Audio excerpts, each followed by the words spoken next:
here with Albert Cuadrante. He's the Chief Marketing Officer of Unionbank Philippines. Hi, Albert. Hello, thank you for having me here. You just finished a panel discussion about turning AI into ROI. Yes. Yeah, so tell us what are the takeaways from that discussion. Well, first of all, I think the general knowledge area that people were interested about is because AI, obviously, you need to invest in data management, you need to invest in the AI for analysis of that. How do you make the return on that, right? And for us, the general discussion of the panel was to make sure that first, the quality of your data is something that you first invest in because garbage in, garbage out. AI just learns, so you need to feed the machine with the right types of learnings, right? And then the second is to make sure that we are always remembering that customers are evolving. So your solution today will be a very different solution maybe 3-4 years down the road, right? So it's an evolving process, and that's really how you make money out of your investment there is the customer that you acquire. Look at that customer over his or her lifetime, not just a one-time thing.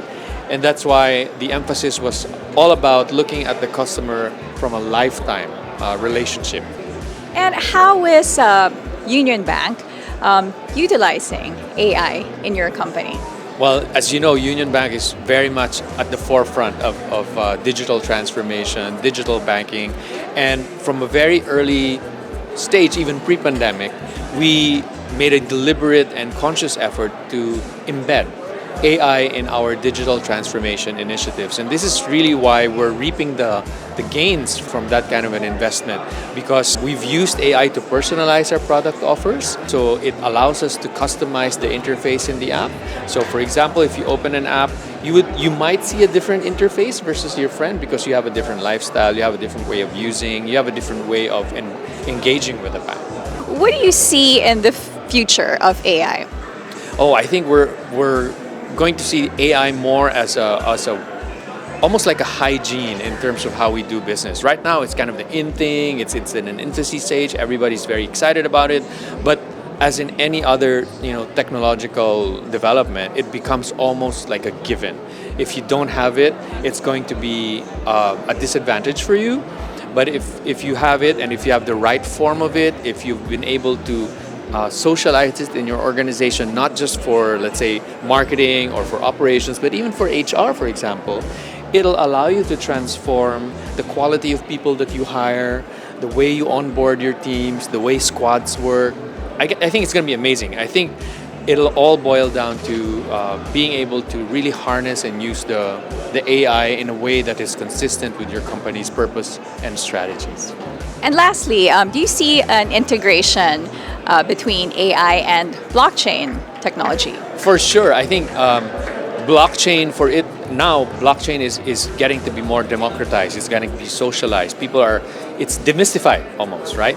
People are now understanding how it can work for financial institutions, for the field of agriculture, etc. And at the core of the blockchain and how you make sure that the blockchain works for you is really AI, if you think about it, because it has to do with being able to analyze the tremendous amount of data that goes in that logbook of sorts, right? And be able to filter it in a way that that kind of transparency actually allows you to develop more and more products that work for the different types of people. So yeah, I think totally AI is going to be an integral part of how blockchain can be socialized and can be used more effectively for not only for business but also for sustainable agenda altogether. Well, great. Thank you so much for speaking to us. Thank you for having me. First, I want to talk about the Asian Institute of Digital Transformation. Tell us what it's about. We're addressing a pain point right now of most Filipinos, which is how do I really digitally transform? First pain point is most people think it's about technology. So they will buy any technology they can, they will digitize everything. And we say that's not transformation. That's good, but it's surface. Second, most people will now go to the second stage, which is the experience of the customer. We call it the customer experience journey. So they will look at the customer, their journey in the organization, their pain points, and then address them with technology. Now, that actually gives you profitability, and competitive advantage. But the one that makes a difference is when you transform the organization, just like Union Bank, to the core. So that means changing the way you do business, the way you look at the customer, the way you look at your job, and we call that digital to the core. Okay, so how does AIDT come in? AIDT is a partnership between Union Bank and Global Learning Solutions Singapore, which is the curriculum developer, and we join forces together because we know in the Philippines, to begin with, there's a really big gap on education. Because what they get out there, without mentioning names, are either theoretical, non-practical, and not based on real experience. So that's the first big idea I want to share with you. Aside from the digital transformation that you did with Union Bank, what other clients come to your institute to learn about technology and digital transformation? All right. Well, picking up from the success of Union Bank, as of today, we have 200 plus digiratis, we call them. These are people who know how to transform the organization, embedded in 35 agencies of government, from Supreme Court, BIR, DICT, Department of Budget, and so on. So that is our mission. We are also involving private sector, but our philosophy is they don't actually need it badly, meaning they can afford. But government, can you imagine if we transform the whole bureaucracy and make it an e-governance, just like Singapore, for example, then the impact to the customer, the citizenry, I think, is more than quadruple. It's going to be leap and bounds. So that's basically our target. So you said that you have hundreds of representatives coming from government agencies, different government agencies, learning about what you offer at the Institute. How are they adapting to it so far? Have you seen improvements? What kind of improvements? And how are they able to adapt it to their actual work? All right. We actually address that in the very essence of the school. So first, when they attend, it's called B2B, meaning we invite them as group rather than individuals, because no transformation would happen with one person alone. So a typical agency, for example, whom we invite, will bring in their IT guy, their HR guy, their finance guy, their customer experience guy, and whoever is responsible for transformation. So that's the first thing.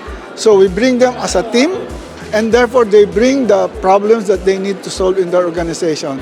Second, when they graduate from the 8-week course, they are given the option to create a capstone project which is related to the problem they're having in their agency, and we provide them with mentors. So that is to ensure that it's not theory and it's not a single transformation influencer who will make it happen. So far, very successful, because if you look at Supreme Court, they're now using e-payment. BIR is very transparent. You would know how much you owe the government. So technically, we're following the principle of ease of doing business and transparency to minimize corruption. Right. So thank you so much for speaking to us. Thank you, Claire. I'm here with Rafa Fernandez de Mesa from the Aboitiz Group of Companies. Hi, Rafa. Hi. Good afternoon. Good afternoon, and thanks for speaking to us this afternoon. Tell us, earlier you had a panel discussion. What was it about? So I was part of a panel that discussed smart cities and the incorporation of AI into those smart cities. So I talked a little bit about our experience developing economic estates, which are industrial anchored mixed-use developments. I talked about how, in order for us to be able to compete and attract investors from abroad, we need to level up our developments, because at the end of the day, we do compete with countries like Vietnam, Thailand, Malaysia, and others. So other than providing the right infrastructure, it's important to add a smart layer to these developments in order to make it a more attractive destination to companies. By smart layer, what do you mean by that? So by smart, we are incorporating initiatives related to sustainability and to smart technology adoption. So examples of that are using technology such as sensors, incorporating them into our infrastructure. For example, our water system. We recently completed what we call our smart water network, where the network's interconnected and intelligent through technology. So these sensors are able to monitor the efficiency of the use of our very precious resource of water, and ultimately reduce the downtime, reduce the water wastage, and also in terms of operation, it's able to extend the life of the infrastructure and reduce costs. So initially we introduced the technology, and through AI we begin to now collect and analyze the data to become more predictive in time. What is your takeaway from what you've learned so far here, and what are you interested to learn more about? So what I've picked up is that AI is here to stay. There's still a lot to be learned, and the best way forward, in my opinion, is to collaborate with all the different stakeholders, whether from the public or private sector, and even individuals, to kind of put our knowledge and our experience together to be able to make the Philippines an attractive destination. Great. Well, thank you so much for speaking to us. Thank you.